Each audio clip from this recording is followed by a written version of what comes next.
Hello दोस्तों, welcome to top 10 one coaching centre में आपका स्वागत है। आज हम लोग बात करने वाले हैं क्लास 10 के विज्ञान के 5वीं क्लास के बारे में, जो कि हमारा क्लास होगा केमिस्ट्री के अति लघुत्तरी प्रश्न के बारे में। तो चलिए वीडियो को शुरू करते हैं।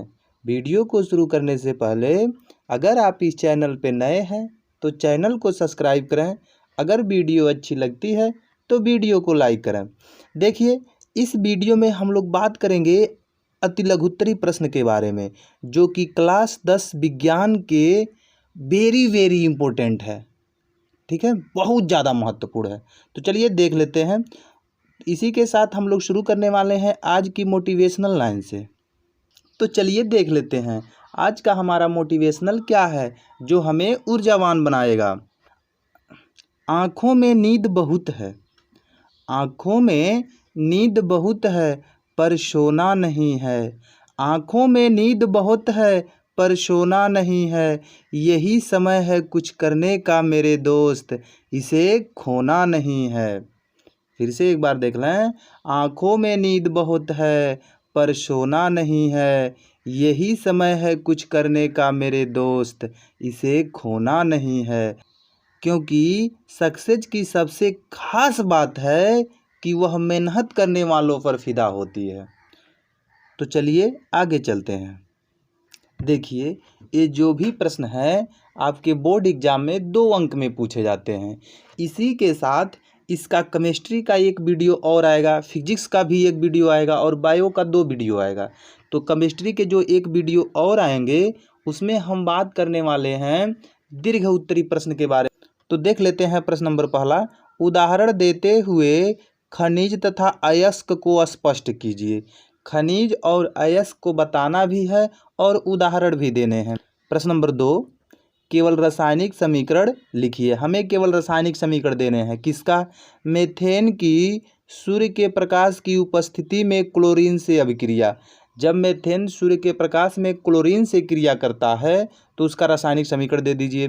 फिर कहता है अगला, एथेनॉल को सांद्र सल्फ्यूरिक अम्ल के साथ एथेनॉल की सांद्र सल्फ्यूरिक अम्ल 160 डिग्री सेल्सियस से 170 डिग्री सेल्सियस ताप पर गर्म किया जाता है। इसका भी एक रासायनिक समीकरण दे दीजिए।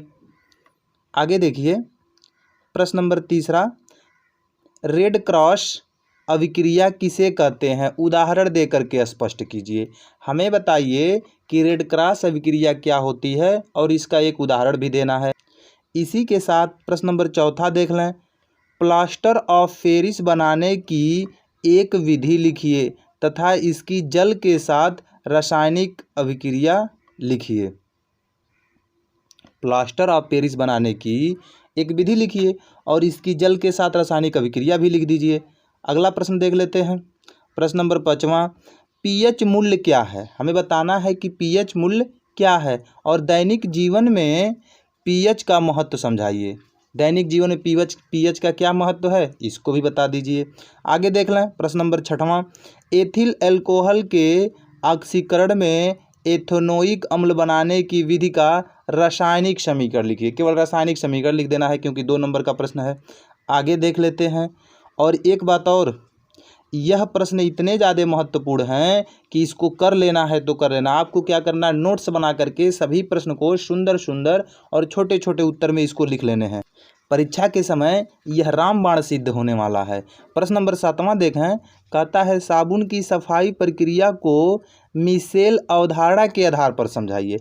मिशेल अवधारणा के आधार पर समझाइए कि साबुन की सफाई प्रक्रिया क्या है।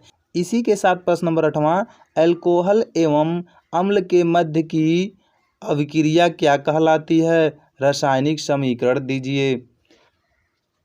हमें बताना है कि अल्कोहल एवं अम्ल के मध्य की अभिक्रिया क्या कहलाती है, रासायनिक समीकरण भी देना है। अगला प्रश्न देख लेते हैं। प्रश्न नंबर 9, संतृप्त तथा असंतृप्त हाइड्रोकार्बन के उदाहरण दीजिए। बताइए कि संतृप्त और असंतृप्त हाइड्रोकार्बन क्या होते हैं, इसके उदाहरण देना है। अगला प्रश्न देख लेते हैं। प्रश्न नंबर 10, योगात्मक अभिक्रिया पर संक्षिप्त टिप्पणी दीजिए। बताना है कि योगात्मक अभिक्रिया क्या है। प्रश्न नंबर 11 देख लेते हैं। रासायनिक अभिक्रिया के प्रकार एवं एक उदाहरण दीजिए। यह बताना है कि रासायनिक अभिक्रिया कितने प्रकार की होती हैं, एक उदाहरण दे करके समझा देना है। अगला प्रश्न देख लेते हैं, प्रश्न नंबर 12, हाइड्रोकार्बन के वर्गीकरण पर टिप्पणी दीजिए।